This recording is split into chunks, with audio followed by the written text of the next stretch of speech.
मला जे घ्यायचं असेल त्याची पण नाव दिली दिसते दिसत आहे पीच कलर स्वेट पण कंट्रोल होतो आणि मेकअप इंटरनॅशनल मध्ये घ्या. हा फेअर टू मीडियम थोडंफार त्याच्यात राहतं तेच आपण फेसला अप्लाय करतो. म्हणजे एक्स्ट्राचे जे जाड असतात ना पार्टिकल्स ते उडून जातात आणि जे बारीक बारीक असतात ना ते लागतात आणि थोडं घसून लावलं ना तर मग ते एकदम प्रॉपर बसतात. मग ते डिपेंड करतं क्वालिटीवर पण डिपेंड करतं तुम्ही कोणतं घेताय. जर तुम्ही शॉपारियल घेताय तर शॉपारियलचा रिझल्ट अजून वेगळा दिसतो. म्हणजे नाव वगैरे तुम्ही अप्लाय करू शकता.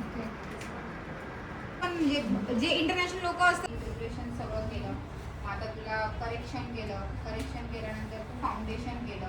मग फाउंडेशन झाल्यानंतर पावडरच्या आधी म्हणजे थोडंसं इलेमेंट घ्यायचं हातावर आणि मग फक्त लावायचं आणि मग नंतर त्याच्यावर पावडर लावायची. काजल पेन्सिल आता लिक्विड लायनर स्केच लायनर आणि जेल काजल आणि काजल पेन्सिल. आता याच्यातला फरक काय आहे बघा. आपली ही जी लायनर लाईन दिसते माझी डोळे आता ओपन आहे मी समोर बघते. माझी लायनर लाईन टच होते का वरती कुठे क्रीजला. याला काय म्हणतात क्रीज माहिती ना याला क्रीज म्हणतात. आणि ही काय आपली लायनर लाईन. आता डोळे ओपन केल्यानंतर आता ब्राईट अशी अशी बघेल किंवा एवढं बघेल याच्यापेक्षा असं उडी वरती बघणार.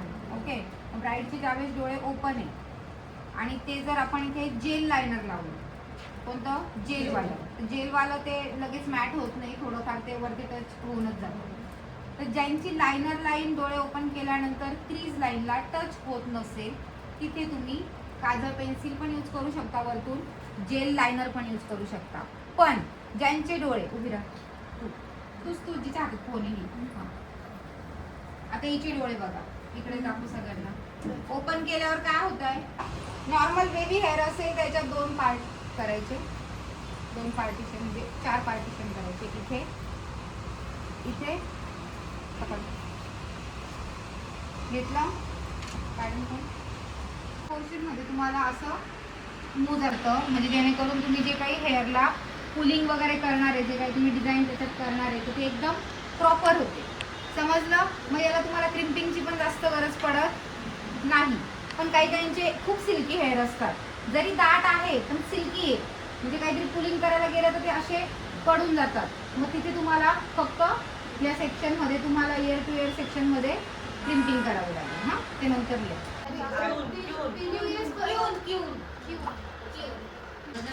हा बंडल म्हणते मी. हा पूर्ण बंडल हे 8 बंडल 13 पहिल्यापासून सांगते 13 13 नंबर असेल.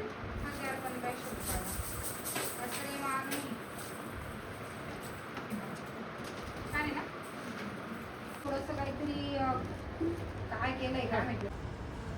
या लेस बघा अशा लेस छान आहे ना करा मेकअपच्या आधी करा. हा नंतर सगळं मेकअपवर पाडायचं.